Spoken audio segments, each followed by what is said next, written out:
கர்த்தருடைய நாமத்துக்கு ஸ்தோத்திரம் உண்டாவதாக. ஜனன நாளை காட்டிலும் மரண நாள் நல்லது. அதாவது நம்முடைய பிறப்பின் நாளை காட்டிலும் மரண நாள் நல்லதாக இருக்க வேண்டும். நாம் எப்படி பிறந்தோம் என்பதை காட்டிலும் எப்படி வாழ்ந்து மரித்தோம் என்பதுதான் முக்கியம். ஒருவன் ஒரு ராஜ அரண்மனையிலே பிறக்கலாம், ஏழை குடிசையிலே பிறக்கலாம், மருத்துவமனையிலே பிறக்கலாம், ஆட்டோவில் போகிற வழியிலே பிரசவம் ஆயிடுச்சு, ட்ரெயினில் பிரசவம் ஆயிடுச்சு, பஸ்ஸில் பிரசவம் ஆயிடுச்சு, நோட்டில் நடந்து கொண்டு இருக்கும்போது அம்மாவுக்கு வலி வந்து அங்கே தேட்டரில் சிலவங்களுக்கு பிரசவம் ஆகும். இப்படி ஒவ்வொரு நாள் நாம் கேள்விப்பட்டிருக்கோம் இல்லையா? நாம் எப்படி பிறக்கும், எந்த இடத்துல பிறக்கிறோம் என்பது இல்லை, நாம் எப்படி வாழ்கிறோம்.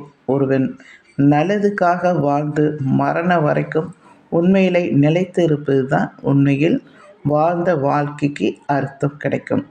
பரலோகத்தில் பலனும் மிகுதியாயிருக்கும். ஒருவன் நல்லதுக்காக போராட வேண்டும், கெட்டதுக்காக இல்லை. நிறைய பேர் கெட்டதுக்காகவே போராட்டம் பண்ணுகிறார்கள். நல்லதுக்காக போராடுபவர்கள் கொஞ்சம் பேரை தேவன் சொல்லுகிறார், நல்ல கனி கொடுங்கள். நல்ல கனி கொடாத மரம் எல்லாம் வெட்டுண்டு அக்கினியிலே போடப்படும் என்று சொல்லப்பட்டிருக்கிறது. ஒருவன் நல்ல போராட்டத்தை போராடி ஓட்டத்தை முடித்தவர்களுக்கு நித்திய ஜீவ கிரீடத்தை தேவன் அவர்களுக்கு அந்த நாளிலே தந்தருளுவார்.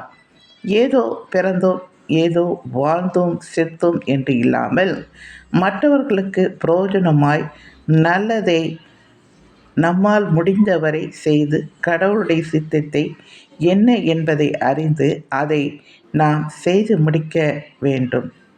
நான் இப்படி செய்யும்போது தேவன் நம் கூட இருந்து எல்லாவற்றிலும் துணை இருந்து நம்மளை வழி நடத்துவார், ஆசீர்வதிப்பார், பாதுகாப்பார். சரிங்களா? லைக் பண்ணுங்கள். தேங்க்யூ.